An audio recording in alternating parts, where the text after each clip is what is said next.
ശരി, C P ഇപ്പോൾ താങ്കൾ പറഞ്ഞ ആറ്റിങ്ങൽ മണ്ഡലം മാത്രമല്ല തിരുവനന്തപുരം ജില്ലയെ ആകെ കേന്ദ്രീകരിച്ചാണ് താങ്കളുടെ പ്രവർത്തനങ്ങൾ. അവിടെ ബി ജെ പിയുടെ പ്രവർത്തനങ്ങളെ പ്രത്യേകിച്ച് താങ്കൾ കേന്ദ്രീകരിക്കുന്ന ഇടം കൂടിയാണ്. പ്രതിരോധത്തിലാക്കുന്നതാണോ ശ്രീ ഒ രാജഗോപാൽ നടത്തിയ പരാമർശങ്ങൾ? ശശി തരൂർ അവിടെ അത്രയധികം സ്വാധീനമുണ്ടാക്കി, ഇനി അയാളെ തോൽപ്പിക്കുന്നത് അത്ര എളുപ്പമാകില്ല. ഞാൻ അദ്ദേഹത്തിന്റെ കോട്ടാണ് പറയുന്നത്.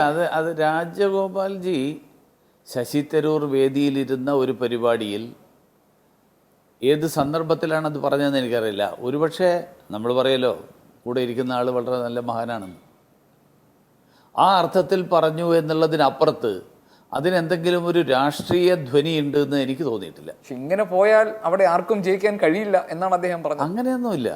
ശശി തരൂർ തിരുവനന്തപുരത്ത് എന്ത് വികസനം കൊണ്ടുവന്ന് അങ്ങനെ ഒരു ചർച്ച നടന്നു കഴിഞ്ഞാൽ തിരുവനന്തപുരത്ത് വന്നിട്ടുള്ള വികസനം മുഴുവൻ തന്നെ കേന്ദ്ര സർക്കാരിൻ്റെയാണ്. ശശി തരൂരിൻ്റെ പ്രത്യേക ശ്രമം കൊണ്ട് തിരുവനന്തപുരത്ത് അങ്ങനെ പ്രത്യേകിച്ച് വികസനമൊന്നും ഉണ്ടായിട്ടില്ല.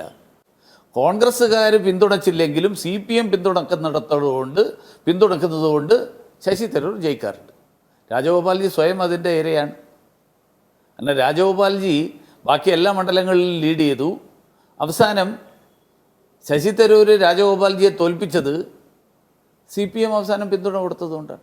അപ്പോൾ അങ്ങനെ സ്വയം ഇത്തരം ഇപ്പം താങ്കൾ പറയുന്നത് പോലെയാണെങ്കിൽ അതിൽ ഇരയാക്കപ്പെട്ട ശ്രീ ഒ രാജഗോപാലിനെ പോലെ വളരെ മുതിർന്ന അനുഭവ സമ്പത്തുള്ള രാഷ്ട്രീയ പരിജ്ഞാനമുള്ള ഒരാൾ അങ്ങനെ വേദിയിലിരുന്ന് ശശി തരൂരിന് ഒരു നല്ല വാക്ക് പറയാം എന്ന് മാത്രം കരുതി അറിയോ? അതിൻ്റെ ഒരു കാരണം രാജഗോപാൽജി ഇപ്പോൾ സജീവ രാഷ്ട്രീയത്തിൽ നിന്ന് മാറിക്കഴിഞ്ഞു.